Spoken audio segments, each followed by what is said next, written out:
All right, we are here with a guy, they say, welcome first of all to this latest visit on Fred Hunter's Alabama. They say the mark of a great song is you can remember exactly where you were and exactly what you were doing the first time you heard that song on the radio. And I would say the same thing, transference of guilt here, about the first time you hear a group that you're going to be listening to for the rest of your life. And that was Three on a String. And that was my story. And this is Bobby Horton, who was there that night. And they put on quite a show, but anybody who's seen Three on a String knows that. And Bobby, you probably remember seeing me walk in. No, I doubt that. But yeah, you're wearing your hat. Yeah, but you remember the old Lowenbrow house. Talk about that, and was that the beginning of Three on a String? It was in the early days, no doubt. The beginning of Three on a String goes to Chandler Mountain in Horsepins 40. Jerry Ryan was a freshman basketball coach at Sanford University. I was a junior at Sanford, and Jerry had been a basketball coach where I went to high school, so I'd known him. And the fellow that was PR director for Sanford owned Horsepins came up to Jerry and said, hey, Coach, you know somebody plays banjo, don't you? And he said, yeah, I just go to school here. He said, you reckon you two could come up and play for my folk festival? And he said, sure, I guess so. I'll see if he want to do it, and Jerry called and said, sure, I'm free this weekend. And we learned 7 songs, and we went up there and played them twice. And that was the very first gig for what was to become Three on a String. And we split $15. Wow. Hey, that's a lot of money. That's a lot of money. But anyway, that was our first time. Then there was a fella that heard us there, and in fact, there's a guy named George Pruitt who owned Alabama Music, where I was working as a college student. That was my main job when I was in college. And he heard us that day because his wife had some kind of just selling stuff up there, the arts and crafts, And he says, you get a bass player and some guy can sing high, and I think he might have something. And so we found John Vess at Sanford, and then we started playing. We worked, Best David Country Club hired us to do a thing on Friday nights, and that was fun. And then we worked our way into the Lowenbrow in the very first year, which would have been 71. It was kind of a college bar. Was that way you would characterize it? It was. There were a lot of every Sanford student and doctors and lawyers. I knew about half the judges in the county for years. Anytime I go to the courthouse, because they all would come there, Yeah. And it got to be an amazing place and a cross section of Alabama, really. And it was a happy place. Yeah. And never saw a fight, never saw any kind of trouble in there. And they would always overpack the place because it's supposed to seat 120, and they were 200 in there every night. Yeah, I was going to say I don't remember there being even shoulder room in there. But it was you couldn't build it. The health department would condemn it, and today, but it was just a wonderful place, and it's where we learned how to, get up there and try to stay a step ahead of the crowd, right? Because you no dead time. You move. You got to move if you or they got you on your heels. Or you want them on their heels. Well, we learned all that there at the Lowenbrow, and it was a wonderful experience, and it taught us, timing and that kind of thing. Or we started learning it. And the thing I remember most about Three on a String, always, and hey, I've seen you in some pretty big venues. I've been all the way to Winston County to see you, okay? So I saw you at Looney's Tavern. Looney's Tavern. Yeah. Yeah, you remember the animatronic show there. Right. I did that for them, So yeah, that's another story. I won't go there, but so you kind of, I'll say, outgrew the Lowenbrow house, but you gaining more and more popularity. So there was a next logical step that you guys decided to take. Take me through. We really did. We worked so much. I looked at one of my schedules from 1978. I stayed at Liberty National I was a programmer, used my accounting degree.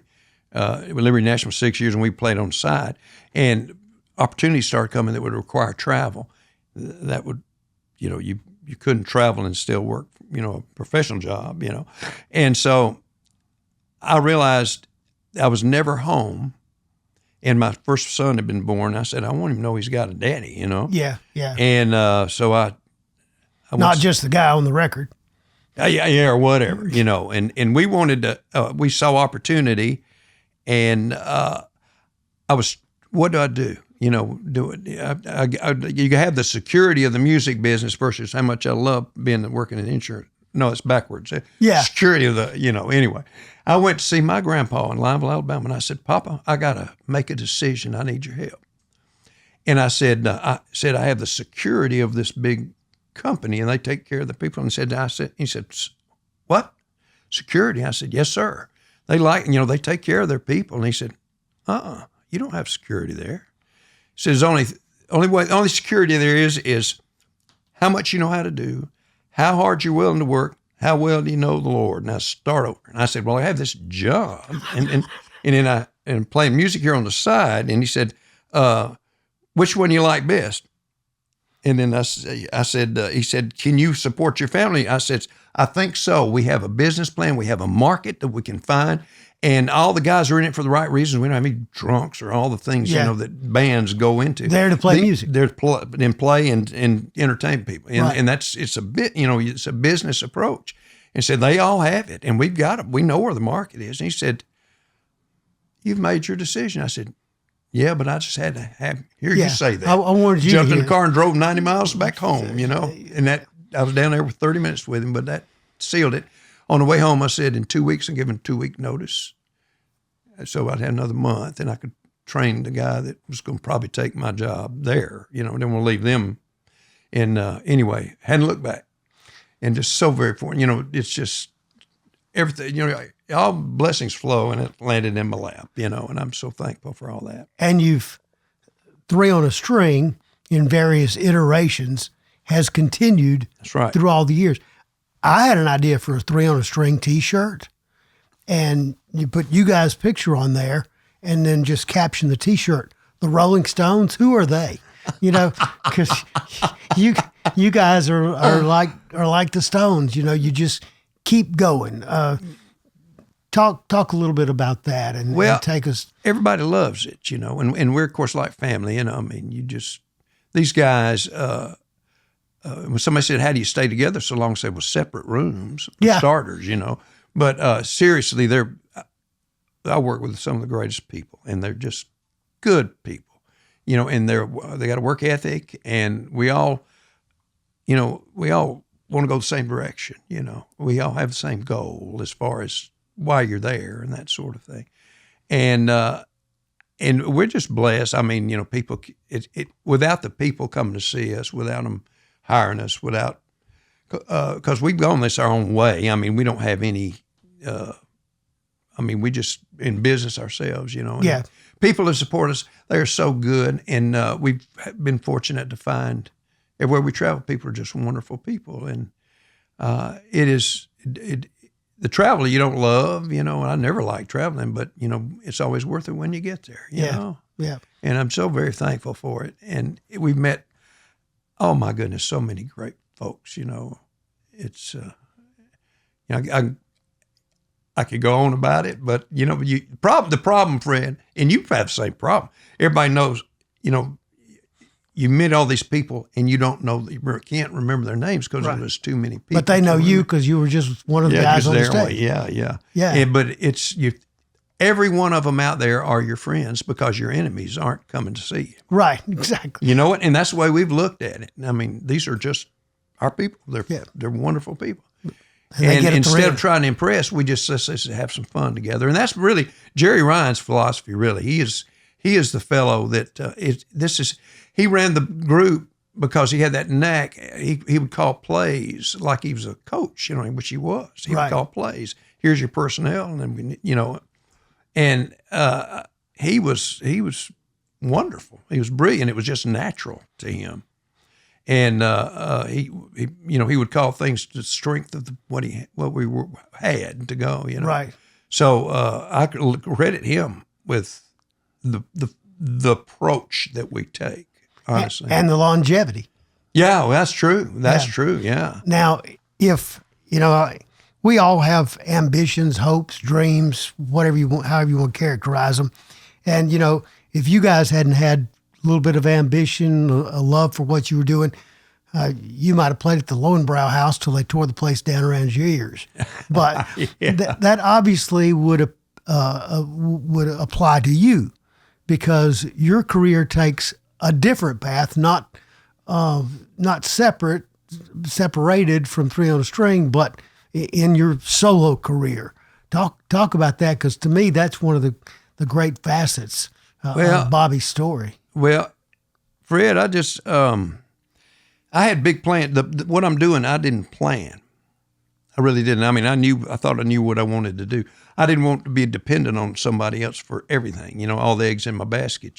So, and I had some ideas, and I was able to combine the love of history that I have had my whole life, being raised by World War II people. Right. Every adult male in your life is a World War II guy, and they all have a story, and they're my heroes, and I'm sure you could say the same thing. Absolutely. And I realize that history is made by common folks playing the card that's dealt them, and they're usually getting a whirlwind that's not of their making, but they made the best of it, and so they're heroes. So that got me into history when I was a kid.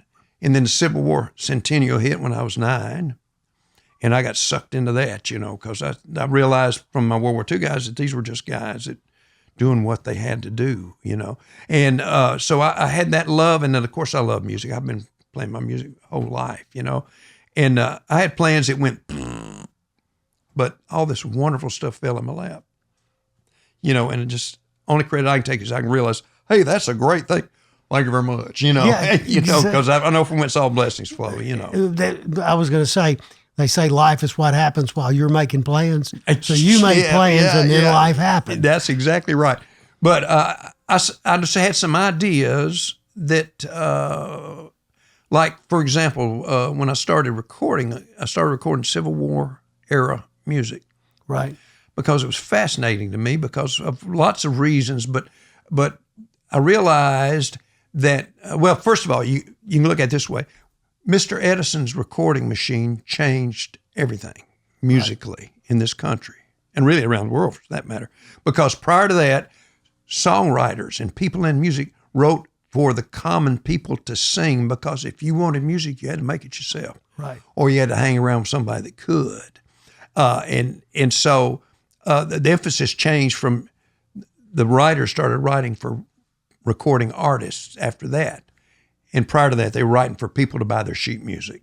And so music is so honest. When you go back, you can learn so much about historical figures and their period and what people were truly thinking at the time, because they sang about what mattered to them.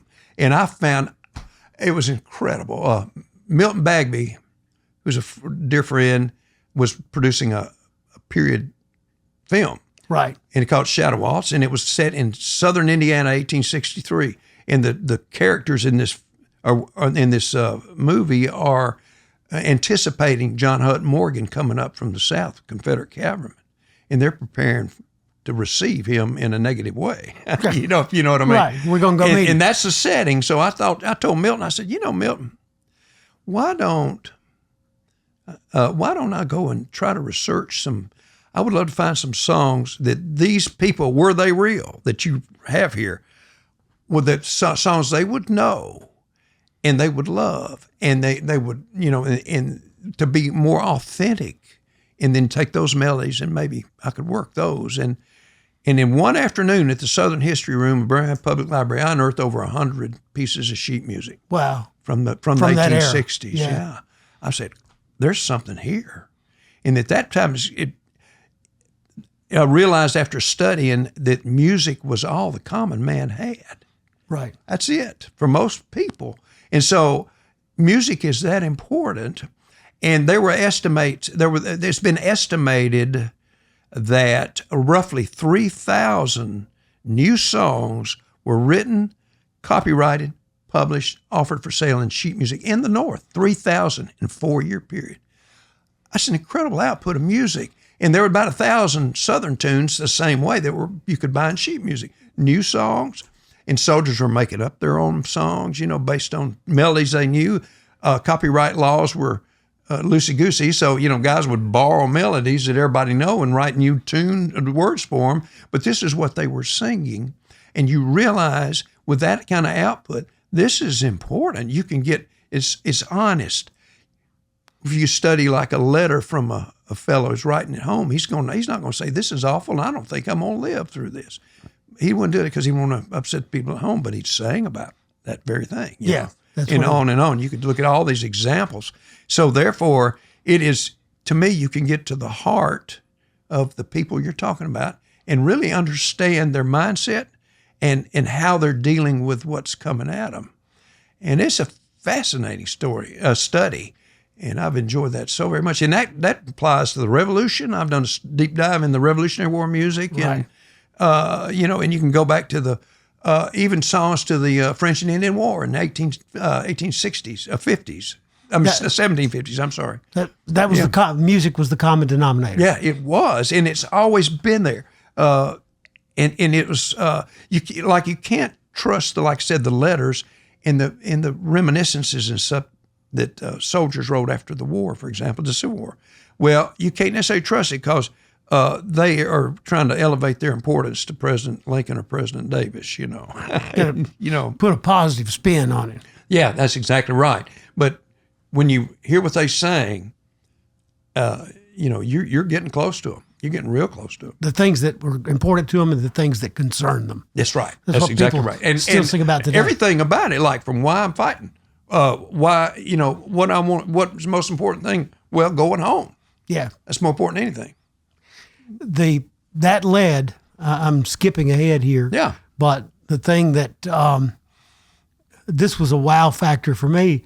I'm tuning in one night and turn it on. There's the Ken Burns documentaries coming on, and I'm a history buff like you. And then they're rolling the credits, and I went, Bobby Horton. I know that guy. Same guy. Yeah. So talk about the different series that you've worked on with the great documentary filmmaker Ken Burns. Oh my goodness! How that came about. Well, you know what I was talking about goes. Another one of those circuitous journeys. Yes, sir. All the good stuff. Yeah. But I had all my recordings. I had a bunch of recordings by then. Out, and American Heritage had written an article on what I was doing, some of the stuff I was doing. And Ken was working on Civil War, and he was in New York. That's where this American Heritage was located.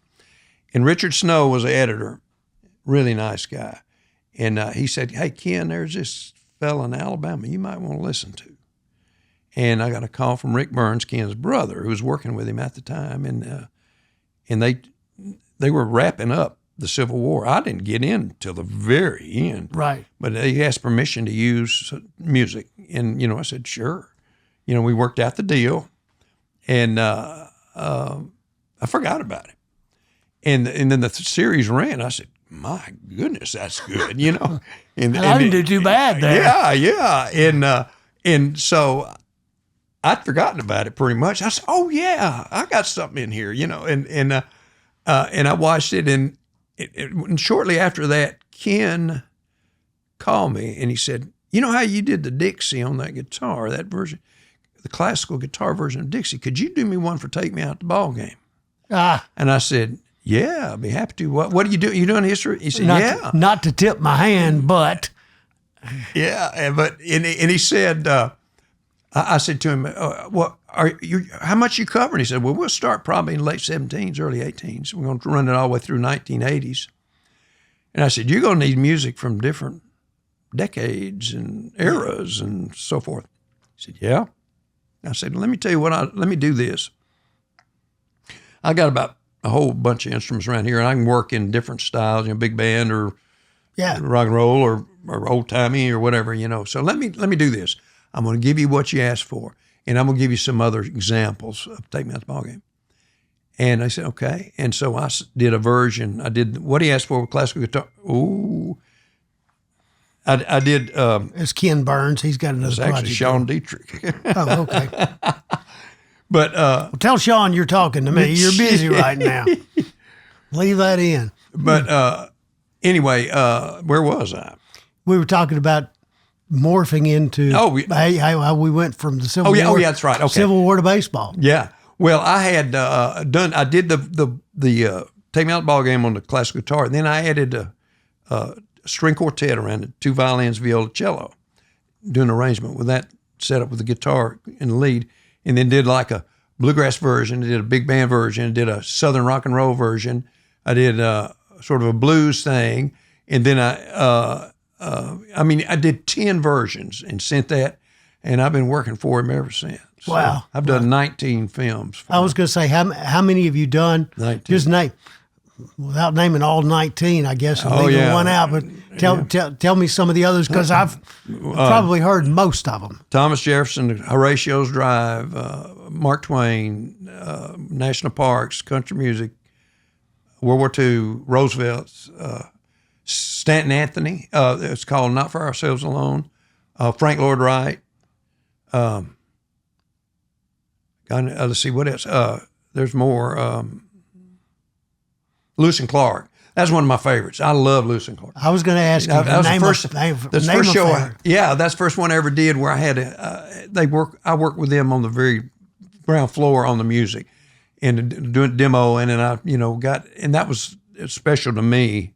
I had a moment where I was Dayton Duncan I was working with him, and I said, "Go, I'm working with Dayton Duncan." He's calling me and asking me for stuff, and I learned so much about filmmaking from them. I'm not a filmmaker, but I see how they make sausage somewhat. Yeah. But in Lewis and Clark, you had major themes. Lewis needed a theme. Clark needed a theme. And Sacagawea, the Indian princess who saved them, basically. Right. And I needed, they had chosen a Peter Ostrushko song called Heart of the Heartland for Lewis. And I wrote one for Clark that they fortunately took. And then Will Duncan, who was 13 years old at the time, wrote the one that they used for Sacagawea, and it's just precious little song. And then I wrote a couple of conflict themes, but we didn't have an overall theme for the show, itself. And so I said, I was under the press. I said, man, I want to nail this one because this is exciting to me.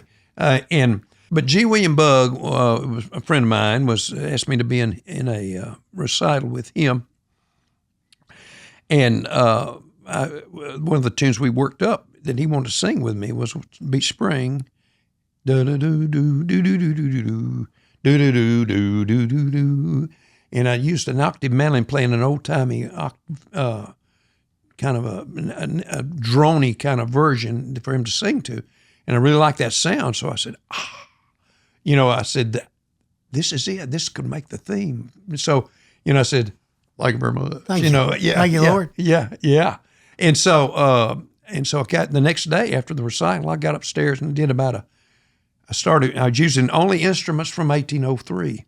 Wow. That were around. They're not that old, but the sound of mandolin and, instruments that would have been at their disposal. Lewis and Clark probably weren't listening to a Fender Stratocaster. Yeah, well, they couldn't hear it because, they didn't have electricity to plug. The amps just sat there dormant, But anyway, I started with that and then added a mandolin, and built the thing and then brought it back down at the end for about 3.5, 4 minutes. And I sent it to him, and I told one of the editors, Erica, I'm sending you one. I want y'all to listen and get Ken and Dayton to see what they think. And I forgot about it, and about a week and a half, 2 weeks later, I got a call, and I was upstairs in my studio writing invoices or something, and Eric could hear my radio playing. Said, turn that thing off, I want you to hear something. And this was in the old days before, our computers and such. And I was sitting there looking out the window, and I was listening, and I heard dun, dun, dun, dun, dun, dun. I heard the demo, and then Matthew Broderick says, honored parents, I'm on a journey westward with Captains Lewis and Captains Clark, yada, yada, yada. And then Hal Holbrook came in, and I heard the whole opening of the film on that, built on top of that demo that I sent. With your music. And I'm just sitting here thinking, this and $2 will get you a cup of coffee. But I'll never forget this moment, and, thank you very much, And that's how I really got involved at that point with them, and I've really been really busy. Been a successful collaboration. Oh, it's for me. I'm very thankful for it. Some of the films I don't do that much on. Some I do a whole lot. Right. But the fact that I get to work with them, they're incredible filmmakers. They are incredible filmmakers. I've thoroughly enjoyed every one. It gets to be, once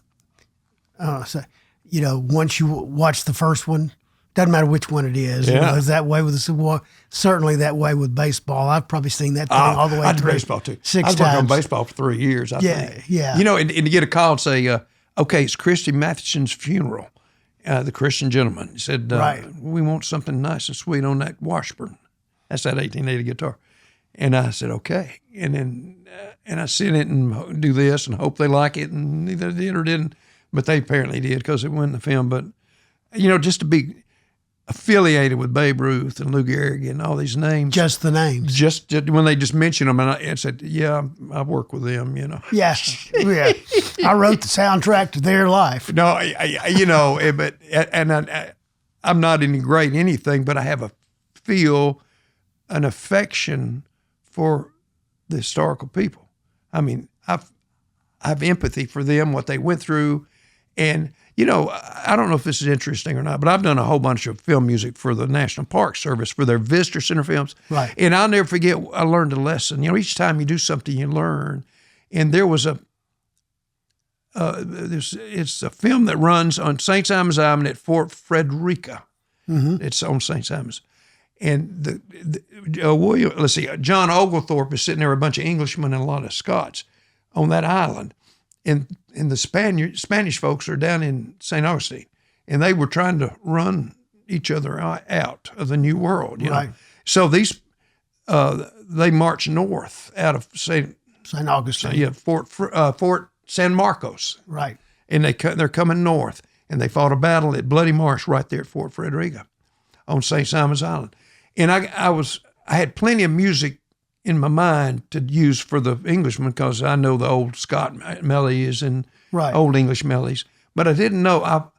I found myself watching that film feeling sorry for those poor Spanish boys who, number one, didn't know where they were. They didn't know why they were there. They didn't know where they were going. But it wasn't going to be good. Yeah. I mean, and they're going through swamps and everything else to get there. St. Augustine wasn't a day at the beach in those days. No, they had to work to get there. Yeah. And I felt such empathy and sympathy for these fellas. I said, oh my gosh, what would that be like? And so I said, I wanted to play a melody that they would have known. I went digging down the Southern History Room, and I found some old Spanish melodies that were very popular during that time, 1742. And that's what I played, and it worked. Wow. I guess my last question, because I think we've kind of encapsulated the early Bobby, the 3 on a string Bobby, which none of these things have beginning and end. They've all kind of, it's like a patchwork quilt, the story of your life. And of course, your work on the films of the National Park Service. And most folks, I suspect, have heard your music on the Ken Burns documentaries. But I couldn't help but think, you've been doing this a minute, Bobby. Yes, sir. I heard an interviewer earlier this year on CBS, ask Willie Nelson. He says, Willie, do you ever think about retiring? And Willie said, well, all I do is play music and play golf. You reckon which one I ought to give up? So, I mean, it just strikes me that there are elements of that in the Bobby Horton story. Oh, well, yeah. Yes, sir. Retire from what? That's Willie Nelson. What he said is perfect. I'll give you an example. I set my alarm this morning for about 5:45, where I could play violin before I had to start doing all the stuff I have to do. Get the kids ready, get the grandkids ready for school and stuff. And so I mean, I love music that much. I love to play. I could go on and on about how much I just love it. And if I were to retire, I'd play music, because it's just what I love. And I wouldn't be meeting the people that I get to meet, and be around. I'm so very thankful for the opportunities that have fallen in my lap. I'm very thankful for that. And I hope they keep falling, because I'm just loving every day. I'm just loving every day. You can't beat that. Liberty National's loss was our gain. Well, they did go out of business, and you're still around. Yeah. That's something to be said for your business well, they had acumen, to move to Texas Bobby. anyway. They got bought out. But Bobby Horton has been our very special guest on our visit today with Fred Hunter's Alabama. Now, I know there's a way people can contact you. Well, how can I get his music? How do I want to?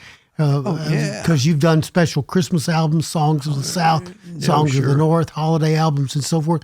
How do people find Bobby Horton if they want to access you or listen to your music? Well, they can go to BobbyHorton.com and get them there, or it's on all the things, like if you're downloaders, it's all over Spotify and Apple Music, iTunes, all that. So this all over, there's all there. So if they can't find you, they're not looking hard enough. That's right. Yes, they just can't remember what's that guy's name?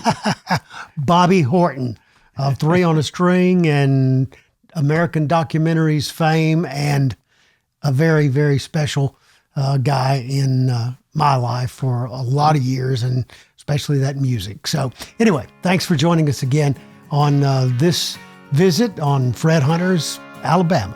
And thank you, Fred, for being here. I'm honored to have you here. Thank you. Thanks for the coffee. You got more out there.